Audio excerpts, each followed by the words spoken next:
misalnya nih Ustaz, ini sedang sepertinya sedang viral gitu ya, ada yang sedang viral di negara kita. Salah satunya ini ada kasus kayak fenomena Rempang Eco City itu Ustaz. Dan sebenarnya mungkin sudah banyak ini ya, banyak kasus-kasus yang serupa gitu. Nah, dan terkesannya seolah-olah ini atau ya yang dikesankan adalah pemerintah itu berbuat zalim kepada rakyatnya gitu Ustaz. Ya, ya semacam itulah banyak kasus istilah yang seperti itu. Nah, ini yang sebenarnya nih seperti apa sih kita sebagai seorang muslim gitu menyikapi ya sebagai dalam posisinya sebagai rakyat yang muslim itu memandang kasus yang seperti ini tuh gimana nih Ustaz? Dari sisi syariat gitu kita harus gimana sih sebenarnya mensikapi yang seperti ini Ustaz? Iya. Bismillah. Alhamdulillah, salatu wassalamu ala Rasulillah wa ala alihi wa sahbihi wa mawala.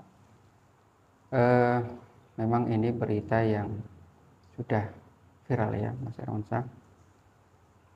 Ini di hari-hari ini di kota Pulau Batam, khususnya di Rempang.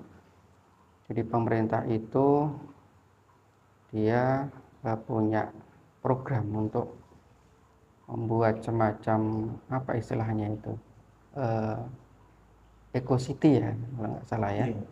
Jadi semacam area pabrik kalau nggak salah kaca ya, pabrik kaca terbesar wallahu alam.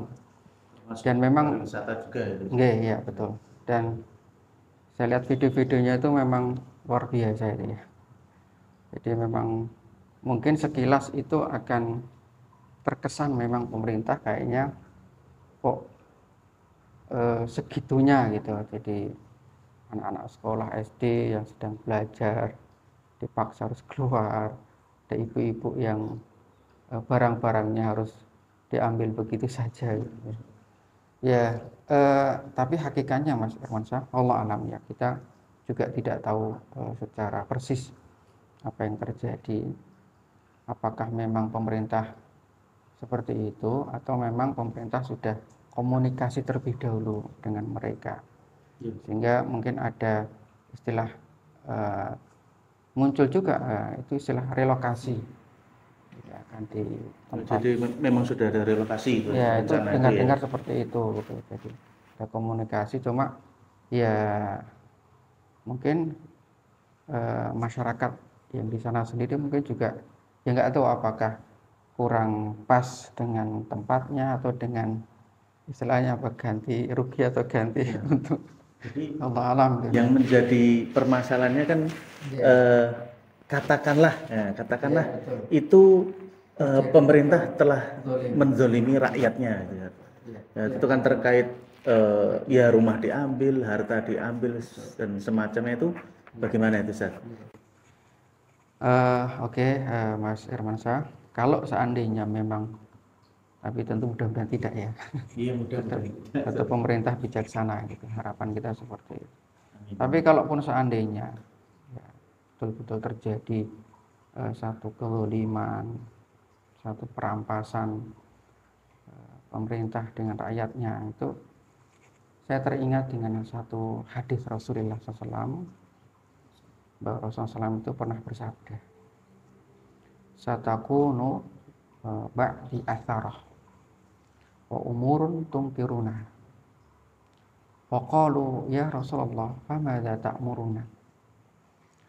Faqala Rasulullah tu'adduna al-haqqa alladhi 'alaikum wa tas'alullaha lakum. Hadis riwayat Bukhari Muslim. Dalam riwayat yang lain Rasulullah menyebutkan fasbiru hatta talqauni al-haud. Artinya hadis tersebut bahwa nanti di akhir zaman itu, setelah peninggalanku kata Rasulullah, akan muncul para pemimpin-pemimpin yang ego.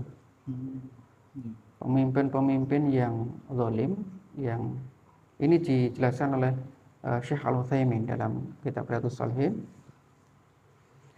Jadi akan muncul pemimpin-pemimpin yang zalim, yang mengambil harta rakyatnya dengan cara dirampas. Terus Syekh Utsaimin juga menjelaskan mereka mengambil harta itu ya sesuka mereka, menggunakan harta rakyat tersebut, terus menghalangi harta rakyat. Intinya memang itu akan muncul di akhir zaman, seperti mungkin ya fenomena itu di sebagian negeri mungkin sudah ada ya, jadi seperti itu. Maka sahabat pun bertanya, ya Rasulullah, kalau itu sampai terjadi, apa yang harus kami lakukan kondisi seperti itu? Rasulullah memberikan satu sikap, satu batasan secara syar'i. Mengatakan, tu'adunal haqqal ladzi lakum aw 'alaikum. Maka tetaplah kalian menjalankan apa yang menjadi kewajiban kalian. Ya, Syekh Utsaimin menjelaskan, ya tetap berusaha untuk sam'an wa ta'atan. Meskipun ini tentu berat. Ya, cukup membuat hati, perasaan menjadi luar biasa. Ini harus tadi Mas Enar bilang rumah, harta yang harus kemudian diambil itu untuk sesuatu yang tidak masuk akal ya, sangat-sangat berat sekali gitu ya. Didolimi, tapi apalagi tetap harus taat gitu ya. Apalagi hidup sudah situ puluhan tahun gitu kan, sama keluarga dari kakek nenek moyang mereka. Tapi ya demikianlah ya Rasulullah memerintahkan kita untuk tetap kalian sam'an wa ta'atan. Ya, tetap jalankan apa yang menjadi kewajiban kalian sebagai rakyat. Wa tas'alunallaha lakum.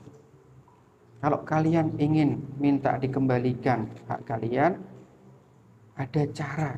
Ya, Rasul memberikan cara agar kalian memperbanyak berdoa kepada Allah Subhanahu wa taala. Ya, karena tentu kalau kita mau ngambil yang sudah diambil kasarnya tadi ya, pemimpin yang zalim, itu tentu sesuatu yang begitu sulit gitu kan. Iya, karena mereka punya power, punya kekuatan. Maka Rasulullah mengajarkan kalau kalian ingin minta hak kalian, mintalah kepada Allah. Berdoa kepada Allah. Ya, kalau Allah mengendaki, bukan hal yang mustahil bagi Allah, mudah sekali untuk mengembalikan hak rakyatnya. Ya. Terus kemudian dalam riwayat yang tadi Rasulullah mengatakan fasbiru, ya, bersabarlah kalian. Bisa jadi iman ujian buat kalian, ujian keimanan kalian, hatta talqoni al-haud, sampai nanti kalian bertemu saya Rasulullah di telaga. Jadi artinya ini menjadi satu kabar gembira dari Rasulullah SAW bagi yang mau bersabar, tetap meskipun sekali lagi itu berat sekali ya. Sudah ditunggu Rasulullah. Aywa, bagi yang mau sabar kemudian tetap berdoa kepada Allah kalau ingin dikembalikan haknya, terus kemudian tetap ya menjalankan kewajiban sebagai rakyat. Maka Rasul menjanjikan kalau kalian seperti itu nanti saya tunggu di telaga saya. Jadi lebih berfokus ke akhirat dan di dunia ini lebih ke kewajiban kita dulu gitu kan. Nah, hak antara haknya kita bisa tetap insya Allah tetap Allah akan memberikan selama kita meminta gitu ya. Kita minta hak kita kepada Allah. Ya Allah yang ngurus gitu ya Ustaz ya. Karena kalau kita ngambil tadi tetap sesuatu yang berat sekali ya. Sulit. Karena mereka tentu sudah orang-orang yang punya kekuatan, punya persenjataan ya. Kita rakyat kecil ya tentu nggak bisa apa-apa gitu. Ya, kira-kira gitu Mas. Ya.